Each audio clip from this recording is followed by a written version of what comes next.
For more updates, subscribe channel and press bell icon. حضرات محترم السلام علیکم ورحمۃ اللہ۔ حضرات، بیویوں کے حقوق کے تعلق سے یہ بیان میں آپ کو سنانے جا رہا ہوں۔ محبت سے سنیں اور ثواب کی نیت سے اس کو زیادہ سے زیادہ آگے تک پہنچائیں۔ اللہ تعالی ہمیں اور آپ کو زیادہ سے زیادہ عمل کرنے کی توفیق عطا فرمائے۔ اللہ تعالی نے جس طرح مردوں کے کچھ حقوق عورتوں پر لازم فرمائے ہیں، اسی طرح عورتوں کے کچھ حقوق مردوں پر لازم ٹھہرا دیے ہیں، جن کا ادا کرنا مردوں پر فرض ہے۔ چنانچہ قرآن مجید میں ہے، یعنی عورتوں کے مردوں کے اوپر اسی طرح کچھ حقوق ہیں جس طرح مردوں کے عورتوں پر اچھے برتاؤ کے ساتھ۔ اسی طرح رسول اللہ صلی اللہ تعالی علیہ وسلم نے فرمایا ہے، تم میں اچھے لوگ وہ ہیں جو عورتوں کے ساتھ اچھی طرح پیش آئیں۔ اور حضور علیہ الصلاۃ والسلام کا یہ بھی فرمان ہے کہ میں تم لوگوں کو عورتوں کے بارے میں وصیت کرتا ہوں، لہذا تم لوگ میری وصیت کو قبول کرو۔ اور ایک حدیث شریف میں ہے، کوئی مومن مرد کسی مومنہ عورت سے بغض و نفرت نہ رکھے، کیونکہ اگر عورت کی کوئی عادت بری معلوم ہوتی ہے تو اس کی کوئی دوسری عادت پسندیدہ بھی ہوگی۔ حدیث کا مطلب یہ ہے کہ ایسا نہیں ہوگا کہ کسی عورت کی تمام عادتیں خراب ہی ہوں، بلکہ اس میں کچھ اچھی کچھ بری ہر قسم کی عادتیں ہوں گی۔ تو مرد کو چاہیے کہ عورت کی صرف خراب عادتوں ہی کو نہ دیکھتا رہے، بلکہ خراب عادتوں سے نظر پھیر کر اس کی اچھی عادتوں کو بھی دیکھا کرے۔ بہرحال اللہ و رسول نے عورتوں کے کچھ حقوق مردوں کے اوپر لازم قرار دیے ہیں، لہذا ہر مرد پر ضروری ہے آگے بتائی ہوئی ہدایتوں پر عمل کرتا رہے، ورنہ خدا کے دربار میں بہت بڑا گنہگار اور برادری اور سماج کی نظروں میں ہر جگہ ذلیل و خوار ہوگا۔ ہر شوہر کے اوپر اس کی بیوی کا یہ حق فرض ہے کہ وہ اپنی بیوی کے کھانے پینے اور رہنے اور دوسری ضروریات زندگی کا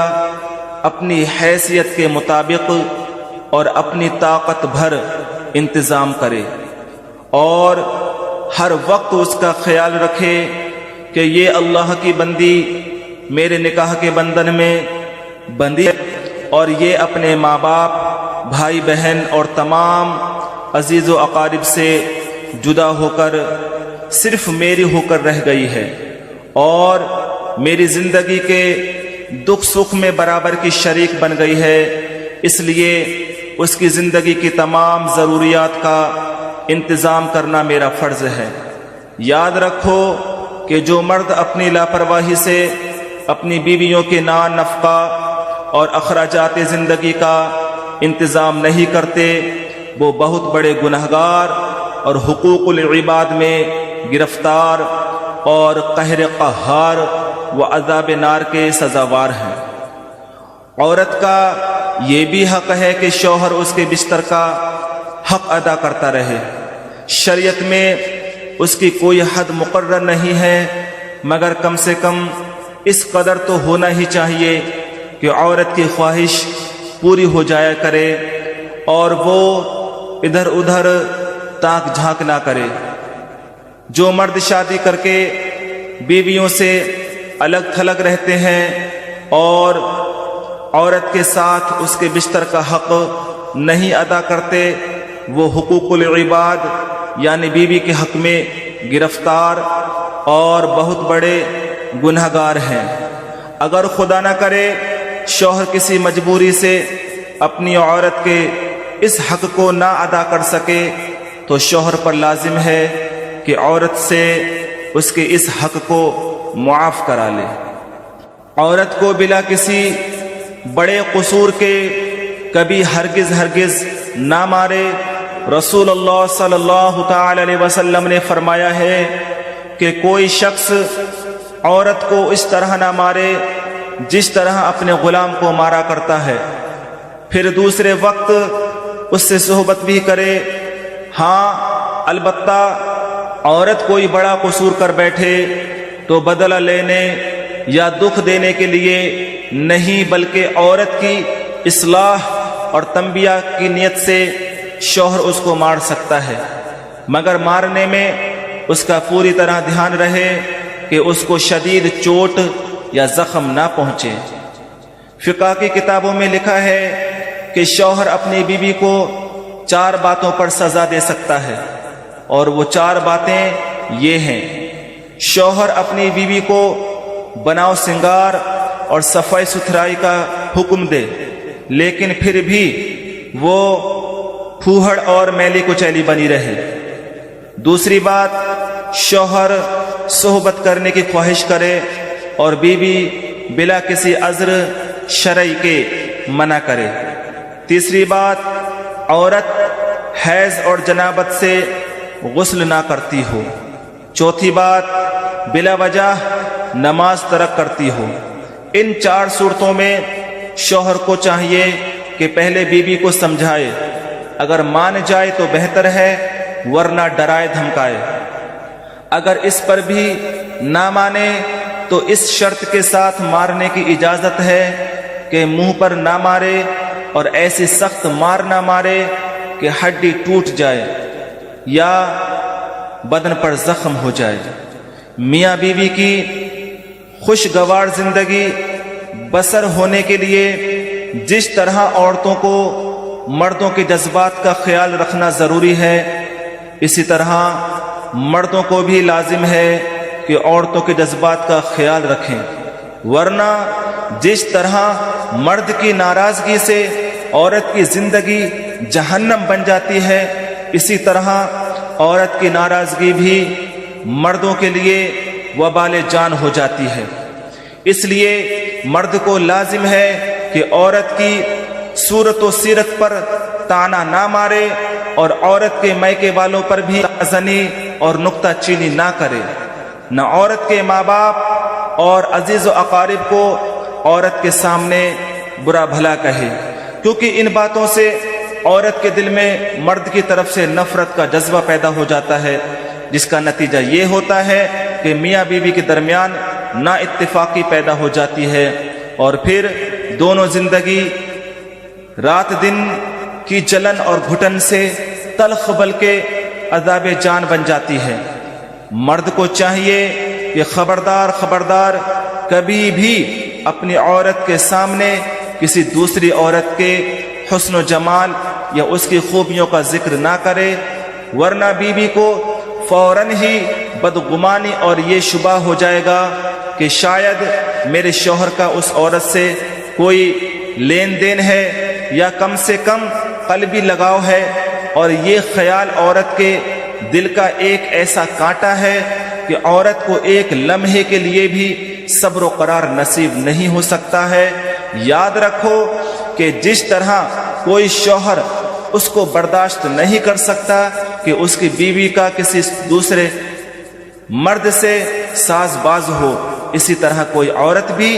ہرگز کبھی اس بات کی تاب نہیں لا سکتی کہ اس کے شوہر کا کسی دوسری عورت سے تعلق ہو، بلکہ تجربہ شاہد ہے کہ اس معاملے میں عورت کے جذبات مرد کے جذبات سے کہیں زیادہ بڑھ چڑھ کر ہوا کرتے ہیں۔ لہٰذا اس معاملے میں شوہر کو لازم ہے کہ بہت زیادہ احتیاط رکھے، ورنہ بدگمانیوں کا طوفان میاں بیوی کی خوشگوار زندگی کو تباہ و برباد کر دے گا۔ مرد بلا شبہ عورت پر حاکم ہے، لہٰذا مرد کو یہ حق حاصل ہے کہ بیوی پر اپنا حکم چلائے، مگر پھر مرد کے لیے یہ ضروری ہے کہ اپنی بیوی سے کسی ایسے کام کی فرمائش نہ کرے جو اس کی طاقت سے باہر ہو یا وہ کام اس کے انتہائی ناپسند ہو، کیونکہ اگرچہ عورت جبرن و قہرن وہ کام کر دے گی مگر اس کے دل میں ناگواری ضرور پیدا ہو جائے گی، جس سے میاں بیوی کی خوش مزاجی کی زندگی میں کچھ نہ کچھ تلخی ضرور پیدا ہو جائے گی، جس کا نتیجہ یہ ہوگا کہ رفتہ رفتہ میاں بیوی میں اختلاف پیدا ہو جائے گا۔ مرد کو چاہیے کہ عورت کو غلطیوں پر اصلاح کے لیے روک ٹوک کرتا رہے، کبھی سختی اور غصے کے انداز میں اور کبھی محبت اور پیار اور ہنسی خوشی کے ساتھ بھی بات چیت کرے۔ جو مرد ہر وقت اپنی مونچھ میں ڈنڈا باندھے پھرتے ہیں، وہ سوائے ڈانٹ پھٹکار اور مار پیٹ کے اپنی بیوی سے کبھی کوئی بات ہی نہیں کرتے، تو ان کی بیویاں شوہر کی محبت سے مایوس ہو کر ان سے نفرت کرنے لگتی ہیں۔ اور جو لوگ ہر وقت بیویوں کا ناز اٹھاتے رہتے ہیں اور بیوی لاکھوں غلطیاں کرے مگر پھر بھی بھیگی بلی کی طرح اس کے سامنے میاؤں میاؤں کرتے رہتے ہیں، ان لوگوں کی بیویاں گستاخ اور شوق ہو کر شوہروں کو اپنی انگلیوں پر نچاتی رہتی ہیں۔ شوہر کو یہ بھی چاہیے کہ سفر میں جاتے وقت اپنی بیوی سے انتہائی پیار و محبت کے ساتھ ہنسی خوشی سے ملاقات کر کے مکان سے نکلے، اور سفر سے واپس ہو کر کچھ نہ کچھ سامان بیوی کے لیے ضرور لائے، کچھ نہ ہو تو کچھ کھٹا میٹھا ہی لیتا آئے، اور بیوی سے یہ کہے کہ یہ خاص تمہارے ہی لیے میں لایا ہوں۔ شوہر کی اس ادا سے عورت کا دل بڑھ جائے گا اور وہ اس خیال سے بہت ہی خوش اور مگن رہے گی کہ میرے شوہر کو مجھ سے ایسی محبت ہے کہ وہ میری نظروں سے غائب رہنے کے بعد بھی مجھے یاد رکھتا ہے اور اس کو میری فکر لگی رہتی ہے۔ ظاہر ہے کہ اس سے بیوی اپنے شوہر کے ساتھ کس قدر زیادہ محبت کرنے لگے گی۔ عورت کو اگر اپنے مائکے سے کوئی چیز لا کر یا خود بنا کر پیش کرے تو مرد کو چاہیے کہ اگر وہ چیز بالکل ہی گھٹیا درجے کی ہو مگر اس پر خوشی کا اظہار کرے اور نہایت ہی تپاک اور انتہائی چاہ کے ساتھ اس کو قبول کرے، اور چند الفاظ تعریف کے بھی عورت کے سامنے کہہ دے تاکہ عورت کا دل بڑھ جائے اور اس کا حوصلہ بلند ہو جائے۔ خبردار خبردار، عورت کے پیش کیے ہوئے تحفوں کو کبھی ہرگز نہ ٹھکرائے، نہ اس کو حقیر بتائے، نہ اس میں عیب نکالے، ورنہ عورت کا دل ٹوٹ جائے گا اور اس کا حوصلہ پست ہو جائے گا۔ یاد رکھو کہ ٹوٹا ہوا شیشہ تو جوڑا جا سکتا ہے مگر ٹوٹا ہوا دل بڑی مشکل سے جڑتا ہے، اور جس طرح شیشے کے جڑ جانے کے بعد بھی اس کا داغ نہیں مٹتا، اسی طرح ٹوٹا ہوا دل جڑ جائے پھر بھی دل میں داغ دھبا باقی رہ جاتا ہے۔ عورت اگر بیمار ہو جائے تو شوہر کا یہ اخلاقی فریضہ ہے کہ عورت کی غمخواری اور تیمارداری میں ہرگز کوئی کوتاہی نہ کرے، بلکہ اپنی دلداری و دلجوئی اور بھاگ دوڑ سے عورت کے دل پر یہ نقش بٹھا دے کہ میرے شوہر کو مجھ سے بے حد محبت ہے۔ اس کا نتیجہ یہ ہوگا کہ عورت شوہر کے اس احسان کو یاد رکھے گی اور وہ بھی شوہر کی خدمت گزاری میں اپنی جان لڑا دے گی۔ شوہر کو چاہیے کہ اپنی بیوی پر اعتماد اور بھروسہ کرے اور گھریلو معاملات اس کے سپرد کر دے تاکہ بیوی اپنی حیثیت کو پہچانے اور اس کا وقار اور اس میں خود اعتمادی پیدا کرے اور نہایت ہی دلچسپی اور کے ساتھ گھریلو معاملات کے انتظام کو سنبھالے۔ رسول اللہ صلی اللہ تعالی علیہ وسلم نے فرمایا ہے کہ عورت اپنے شوہر کے گھر کی نگراں اور محافظ ہے، اور اس معاملے میں عورت سے قیامت میں خداوند قدوس پوچھ گچھ فرمائے گا۔ عورت کا اس کے شوہر پر ایک حق یہ بھی ہے کہ شوہر عورت کے بستر کی راز والی باتوں کو دوسروں کے سامنے نہ بیان کرے، بلکہ اس کو راز بنا کر اپنے دل ہی میں رکھے، کیونکہ حدیث شریف میں آیا ہے کہ رسول اللہ صلی اللہ تعالی علیہ وسلم نے فرمایا ہے کہ خدا کے نزدیک بدترین شخص وہ ہے جو اپنی بیوی کے پاس جائے، پھر اس کے پردے کی باتوں کو لوگوں پر ظاہر کرے اور اپنی بیوی کو